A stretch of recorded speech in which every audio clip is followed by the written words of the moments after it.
കാപ്പ കേസിൽ ഉൾപ്പെട്ട councillor R സുഗതന്റെ രാജി ആവശ്യപ്പെട്ടും ചട്ടലംഘനം നടത്തി രണ്ടാമതും ബി.ജെ.പി. നേതാക്കൾ സത്യപ്രതിജ്ഞ ചെയ്തതും ചൂണ്ടിക്കാട്ടി CPM കൗൺസിലർമാർ നടത്തിയ മേയർ ഓഫീസ് ഉപരോധമാണ് ഇരുവിഭാഗവും തമ്മിലുള്ള ഏറ്റുമുട്ടലിൽ കലാശിച്ചത്. തലയ്ക്ക് പരിക്കേറ്റ LDF കൗൺസിലർ സിന്ധു ശശിയുടെ പരാതിയിലാണ് മേയർ VV രാജേഷും ഡെപ്യൂട്ടി സ്പീക്കർ ആശാനാഥും പ്രതികളായത്.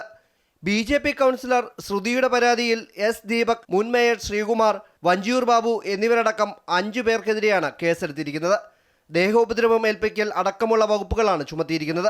സംഘർഷത്തിൽ മുൻ മന്ത്രിമാരായ കടകംപള്ളി സുരേന്ദ്രൻ, V. ശിവൻകുട്ടി എന്നിവർക്കെതിരെയും പോലീസ് സ്വമേധയാ കേസെടുത്തിട്ടുണ്ട്. ജനാധിപത്യപരമായ സമരങ്ങളെ പാർട്ടി സ്വാഗതം ചെയ്യുകയാണെന്നും കോർപ്പറേഷനിൽ വിവിധ ആവശ്യങ്ങൾക്കെത്തുന്ന ജനങ്ങളെയും ഉദ്യോഗസ്ഥരെയും തടസ്സപ്പെടുത്തിക്കൊണ്ടുള്ള സമരം അംഗീകരിക്കാനാകില്ലെന്നും മേയർ VV രാജേഷ് പറഞ്ഞു. കോർപ്പറേഷന്റെ സാധന സാമഗ്രികൾ നശിപ്പിക്കാൻ പാടില്ല. കൗൺസിലർമാർ അല്ലാത്ത പാർട്ടി നേതാക്കൾ കോർപ്പറേഷൻ അകത്തു കയറി സമരം നടത്തുന്ന സാഹചര്യം അവസാനിപ്പിക്കണമെന്നും മേയർ ആവശ്യപ്പെട്ടു. കോർപ്പറേഷന്റെ വസ്തുവകൾ നശിപ്പിച്ചുകൊണ്ടോ മേയറെയും മറ്റു ഭരണത്തിന് നേതൃത്വം കൊടുക്കുന്നവരെയും തടഞ്ഞുകൊണ്ടോ ഉദ്യോഗസ്ഥരെ തടഞ്ഞുകൊണ്ടുള്ള സമരങ്ങൾ ഒഴിവാക്കണം. കൗൺസിലർമാരല്ലാതെ പുറത്തു നിന്ന് വരുന്ന പൊതുപ്രവർത്തകർ കോർപ്പറേഷൻ കോമ്പൗണ്ടിനകത്ത് കയറി സമരം ചെയ്യുന്നത് അതിനെയും നിയന്ത്രിക്കണം. അപ്പോൾ ഏതൊക്കെ തരത്തിൽ തടസ്സപ്പെടുത്താൻ വേണ്ടി ശ്രമിച്ചാലും ഞങ്ങളിവിടെ വരും, ജനങ്ങൾക്ക് വേണ്ടി പ്രവർത്തിക്കും.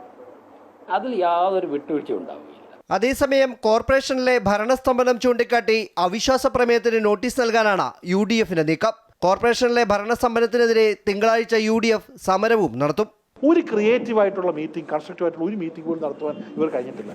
തിങ്കളാഴ്ച രാവിലെ UDFന്റെ വലിയൊരു പ്രക്ഷോഭം ഇവിടെ ഭരണസ്തംഭനത്തിനെതിരെയും LDF BJPയുടെയും ഈ ഡീലിനുമെതിരെയുള്ള ഒരു വലിയ സമരം നമ്മൾ തിങ്കളാഴ്ച ആരംഭിക്കുകയാണ്. അമൃത ന്യൂസ്, തിരുവനന്തപുരം.